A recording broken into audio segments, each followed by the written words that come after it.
विविधता का उत्सव हमारे जीवन का अंग बनाना होगा और वही बाबा साहब आम्बेडकर को सच्ची श्रद्धांजलि होगी। आदरणीय सभापति जी, मैं संविधान के प्रकाश में ही मेरी बातों को रखना चाहता हूं और इसलिए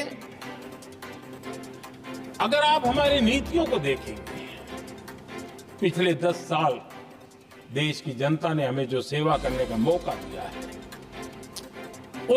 हमारी निर्णयों की प्रक्रिया को देखेंगे तो भारत की एकता को मजबूती देने का निरंतर हम प्रयास करते रहे हैं। आर्टिकल 370 देश की एकता में रुकावट बना पड़ा था, दीवार बना पड़ा था। देश की एकता हमारी प्राथमिकता थी, जो कि हमारी संविधान की भावना थी और इसलिए धारा 370 को हमने जमीन में काट दिया, क्योंकि देश की एकता हमारी प्राथमिकता है। आदरणीय सभापति जी, इस इतने बड़े विशाल देश में अगर आर्थिक रूप से हमें आगे बढ़ना है, हमारी व्यवस्थाओं को और विश्व को भी निवेश के लिए आना है, तो भारत में अनुकूल व्यवस्थाएं चाहिए और उसी में से हमारे देश में एक लंबे अरसे तक जीएसटी को लेकर के चर्चा चलती रही। मैं समझता हूं इकोनॉमिक यूनिटी के लिए जीएसटी ने बहुत बड़ी भूमिका अदा की है। उस समय पहले की सरकार का भी कुछ योगदान है। वर्तमान समय में हमको इसको आगे बढ़ाने का अवसर मिला और हमने इसको किया और वो भी वन नेशन वन टैक्स उस भूमिका को आगे बढ़ा रहा है। आदरणीय सभापति जी, हमारे देश में राशन कार्ड गरीब के लिए बहुत बड़ी मूल्यवान दस्तावेज रहा है, लेकिन गरीब अगर एक राज्य से दूसरे राज्य जाता था तो गरीब कुछ भी उसके प्राप्त करने का हकदार नहीं बनता था। इतना बड़ा देश पर उसका किसी भी कोने में जाए उसका उतना ही अधिकार है। एकता के उस भाव को मजबूत करने के लिए हमने one nation one ration card की बात को मजबूत किया। आदरणीय सभापति जी, देश के गरीब को, देश के सामान्य नागरिक को अगर मुफ्त में इलाज मिले तो गरीबी से लड़ने की उसकी ताकत अनेक गुना बढ़ जाती है।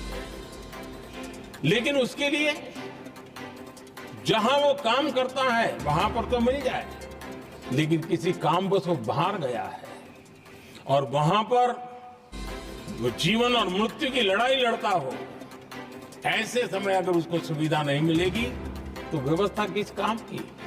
और इसलिए देश की एकता के मंत्र को जीने वाले हम लोगों ने ये तय किया कि one nation one health card, और इसलिए हमने आयुष्मान भारत योजना बनाई। आज बिहार के दूर दराज क्षेत्र का व्यक्ति भी अगर पुणे में कुछ काम कर रहा है और अचानक बीमार हो गया तो उसके लिए आयुष्मान कार्ड होना बहुत इनफ है, उसकी सेवा मिल सकती है। आदरणीय सभापति जी, हम जानते हैं देश में कई बार ऐसा हुआ कि देश के एक हिस्से में बिजली थी लेकिन बिजली सप्लाई नहीं हो रही थी और उसके कारण दूसरे इलाके में अंधेरा था। और पिछली सरकार में हमने विश्व के अंदर भारत की बदनामी हेडलाइन से हुआ करती थी अंधेरे की, वो दिन हमने देखे हैं। और तब जाकर के एकता के मंत्र को लेकर के संविधान की भावना को जीने वाले हम लोगों ने वन नेशन वन ग्रिड को परिपूर्ण कर दिया और इसलिए आज बिजली के प्रवाह को निर्विरोध रूप से हिंदुस्तान के हर कोने में ले जाया जा सकता है। आदरणीय सभापति जी, हमारे देश में इंफ्रास्ट्रक्चर में भी भेदभाव की बू आती रही है। हमने उसे मिटा करके देश की एकता को ध्यान में रखते हुए, एक संतुलित विकास को ध्यान में रखते हुए हमने उस भेदभाव, उस भावना को खत्म करके एकता को मजबूत किया। हमने नॉर्थ ईस्ट हो या जम्मू कश्मीर हो, हिमालय की गोद के इलाके हो या रेगिस्तान के सटे हुए इलाके हो, हमने पूरी तरह इंफ्रास्ट्रक्चर को एक सामर्थ्य देने का प्रयास किया है ताकि एकता के भाव को अभाव में से कारण कोई दूरी पैदा न हो, उसमें से बदलने का हमने काम किया। आदरणीय सभापति जी, युग बदल चुका है और हम नहीं चाहते कि डिजिटल के क्षेत्र में हैव्स एंड हैव्स नॉट की स्थिति बन जाए। देश के लिए समान रूप से, और इसलिए दुनिया के अंदर बड़े गर्व के साथ हम कहते हैं कि भारत का जो डिजिटल इंडिया की जो सक्सेस स्टोरी है, उसका एक कारण है हमने टेक्नोलॉजी को डेमोक्रेटाइज करने का प्रयास किया है और उसी का भाग है ये हमारे संविधान निर्माताओं ने हमें दिशा दिखाई है कि हमने ऑप्टिकल फाइबर हिंदुस्तान की हर पंचायतों तक ले जाने का प्रयास किया है ताकि भारत की एकता को मजबूती देने में हमें ताकत मिले। आदरणीय सभापति जी, हमारा संविधान की अपेक्षा है एकता की और इसी को ध्यान में रखते हुए हमने मातृभाषा के महात्म्य को स्वीकारा है।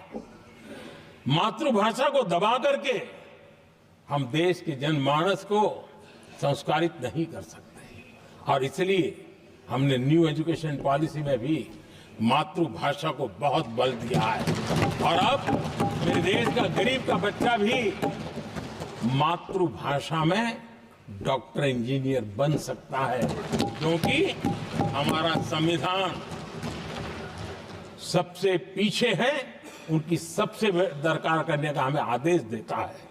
इतना ही नहीं, हमने क्लासिकल लैंग्वेज की दिशा में भी कई लैंग्वेजेस जो जिनका हक बनता था उनको हमने उस स्थान पर रख करके हमने उनका सम्मान किया था।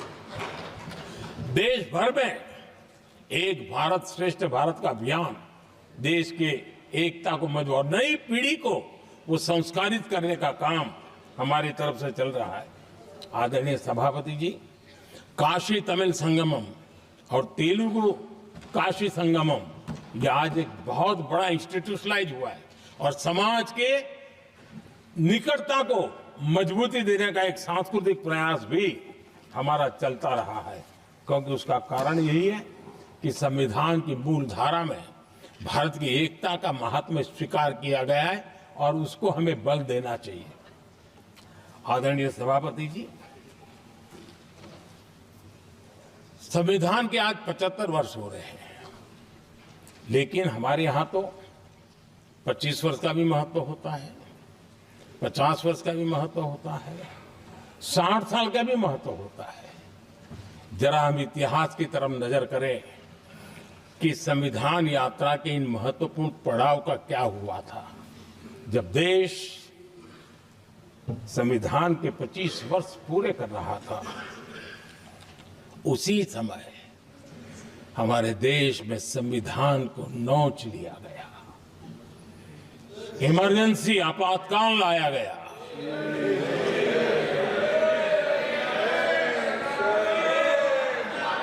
संवैधानिक व्यवस्थाओं को समाप्त कर दिया गया, देश को जेल खाना बना दिया गया, नागरिकों के अधिकारों को लूट लिया गया, प्रेस की स्वतंत्रता को ताले लगा दिए गए और कांग्रेस के माथे पर ये जो पाप है ना, वो कभी भी धुलने वाला नहीं है, कभी भी धुलने वाला। यह सिर्फ हिंदुस्तान, दुनिया में जब जब लोकतंत्र की चर्चा होगी, कांग्रेस के माथे का ये पाप कभी धुलने वाला नहीं है क्योंकि लोकतंत्र का गला घोंट दिया गया था। भारत के संविधान निर्माताओं की तपस्या को मिट्टी में मिलाने की कोशिश की गई थी। आदरणीय सभापति जी, जब 50 साल हुए तब क्या भुला दिया गया था? जी नहीं, अटल बिहारी वाजपेयी जी की सरकार थी और 26 नवंबर को 2000 देश भर में संविधान का 50वां वर्ष मनाया गया था। अटल बिहारी वाजपेयी जी ने प्रधानमंत्री के नाते राष्ट्र को एक विशेष संदेश दिया था।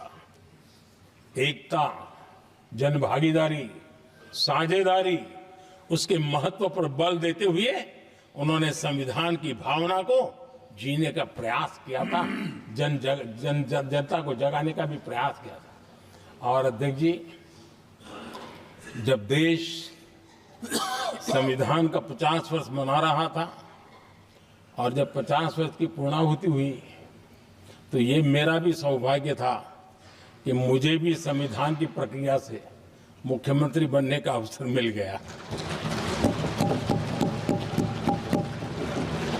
और मैं जब मुख्यमंत्री था उसी कार्यकाल में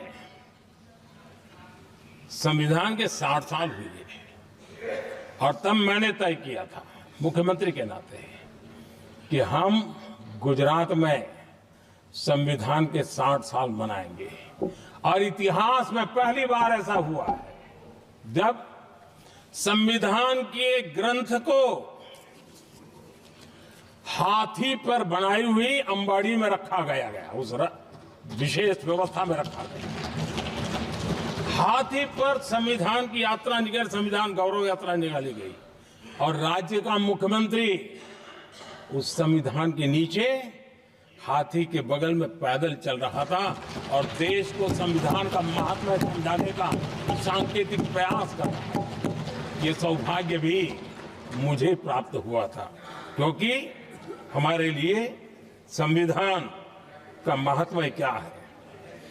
और आज 75 साल हुए, हमें अवसर मिला। और मुझे याद है जब मैंने लोकसभा के पुराने सदन के अंदर जब 26 नवंबर को संविधान दिवस मनाने की बात कही थी, तब एक वरिष्ठ नेता ने सामने से आवाज उठाई थी कि 26 जनवरी तो है, 26 नवंबर की क्या जरूरत है। क्या भावना घर कर गई थी, ये बहुत पुरानी बात नहीं है। इसी सदन में मेरे सामने हुआ था।